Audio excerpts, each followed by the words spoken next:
उसे देख डीके भी जोर जोर से हंसने लगा। आखिर में डीके ने कहा, तुम्हें कितने पैसों की जरूरत है? मैं दे देता हूं। चेक मैं अकरम के ऑफिस से री इशू करवा लूंगा। मुझे अभी 1 करोड़ रुपए चाहिए। बचे 49 करोड़ मेरे नए अकाउंट में डलवा देना, अभिनव ने कहा। और ये सुन डीके उसके लिए पैसे लेने चला गया। उसके जाते ही अभिनव बलराज के पास आया और बोला, एक बात बताओ, ये अलायना के बारे में तुम कुछ जानते हो क्या? बलराज ने उसे ऊपर से नीचे तक देखा और बोला, वैसे तो सब कुछ जानता हूं, और वैसे कुछ भी नहीं। मेरा मतलब है, तुम्हें पता है मेरा क्या मतलब है? बस उसे अपनी तरफ से चिढ़ने का या गुस्सा होने का मौका मत देना। वैसे अब तुम्हें गाड़ी की जरूरत है। मैं अपने मैनेजर को बोल रहा हूं, यहां से सीधा ग्लोब मोटर्स जाओ। वहां तुम्हारी गाड़ी तुम्हारा इंतजार कर रही है। अभी पैसे मैं भर रहा हूं, बाद में जब तुम गद्दी संभालोगे तो मुझे डबल दे देना। यह सुनते ही अभिनव जोर जोर से हंसने लगा। उसने बैंक से पैसे लिए बाहर आया और एक टैक्सी बुक करके सीधा ग्लोब मोटर्स के लिए निकल पड़ा। जल्दबाजी में वो बलराज से यह पूछना ही भूल गया था कि बलराज ने उसके लिए कौन सी गाड़ी बुक की थी। जैसे ही वो अंदर गया तो उसने देखा कि शोरूम का मैनेजर दरवाजे पर खड़ा होकर किसी का इंतजार कर रहा था। उसने अभिनव को देखते ही पूछा, अभिनव गढ़वाल? मैं ही हूं, अभिनव गढ़वाल। यह सुनते ही वहां रिसेप्शन पर खड़ी दोनों लड़कियों के होश उड़ गए, लेकिन मैनेजर को अभिनव को देख कोई झटका नहीं लगा। बलराज ने उसे पहले ही बता दिया था कि अभिनव दिखने में कैसा था। चलिए मेरे साथ, मैनेजर ने कहा और आगे बढ़ने लगा। कुछ देर के बाद अभिनव एक गैरेज में आ गया था। बाहर ढेर सारी गाड़ियां खड़ी हुई थी। मैनेजर उसे उसकी गाड़ी के पास लेकर आया। वो एक बहुत ही महंगी सी गाड़ी थी, लेकिन ऊपर से उसे देखने में ऐसा लग रहा था जैसे वो कबाड़ हो। बलराज ने जानबूझकर उसे पुराना करवाया था ताकि कोई भी अभिनव पर उसकी गाड़ी की वजह से शक न करे। पर जब अभिनव ने गाड़ी के अंदर देखा तो उसे बहुत अच्छा महसूस हुआ। मैनेजर ने कहा, मैं गाड़ी के पेपर्स रेडी करवाता हूं, आप तब तक गाड़ी देख लीजिए। मैनेजर वहां से निकला और अभिनव ड्राइविंग सीट पर बैठने के लिए बढ़ने लगा, पर इससे पहले कि वो बैठ पाता उसे पीछे से एक आवाज आई, हेलो। यह आवाज एक लड़की की थी। अभिनव को लगा कि जरूर ये वही रिसेप्शन वाली लड़कियों में से कोई एक होगी, लेकिन जब वो पलटा तो हैरान हो गया। वो लड़की और कोई नहीं बल्कि चाहत थी।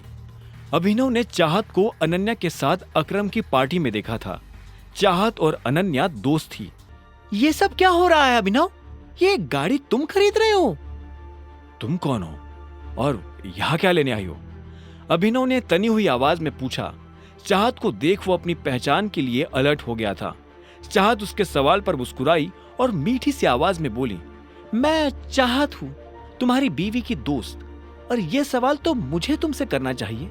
तुम यहाँ गाड़ी खरीदने कैसे आ सकते हो? अनन्या ने तो मुझे बताया था कि तुम गरीब हो।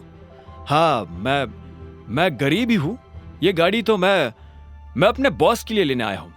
चाहत ने उसे कुछ पल के लिए देखा और बोली, पक्का? झूठ तो नहीं बोल रहे हो? मैं तुमसे झूठ क्यों बोलूंगा? पता नहीं, एक काम करती हूँ, मैं अनन्या को भी यहाँ बुला लेती हूँ, दूसरे की सही, पर जब वो तुम्हें गाड़ी में देखेगी तो खुश हो जाएगी। नहीं, उसे बुलाने की क्या जरूरत है? क्यों बेकार में उसे परेशान करती हो तुम बताओ ना, मैं तुम्हारे लिए क्या कर सकता हूँ? यह सुनते ही चाहत के चेहरे पर मुस्कान आ गई। उसने कहा, मुझे चाहिए ट्रीट। क्या तुम मुझे ट्रीट पर लेकर नहीं चलोगे?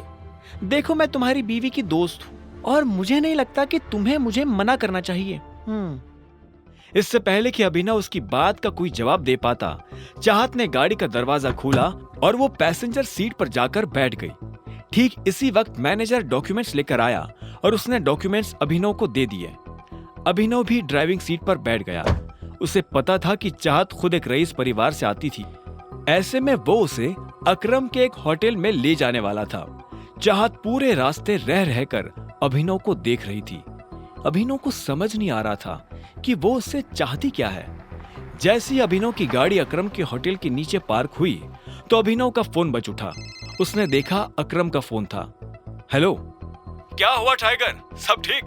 मैंने देखा तुम्हारी गाड़ी मेरे ऑफिस के नीचे आई है। उधर से अकरम ने पूछा। हाँ वो मैं होटल में किसी के साथ लंच के लिए आया था। हाँ वो तो मैं देख ही रहा हूँ। जरा ऊपर आओ, मैं तुम्हें अपना वीआईपी कार्ड दे देता हूँ ताकि तुम दोनों को वीआईपी ट्रीटमेंट मिले। अकरम ने मुस्कुराते हुए कहा। अभिनव ने फोन रखा और पलटा तो पाया कि चाहत उसके पीछे खड़ी थी। चले?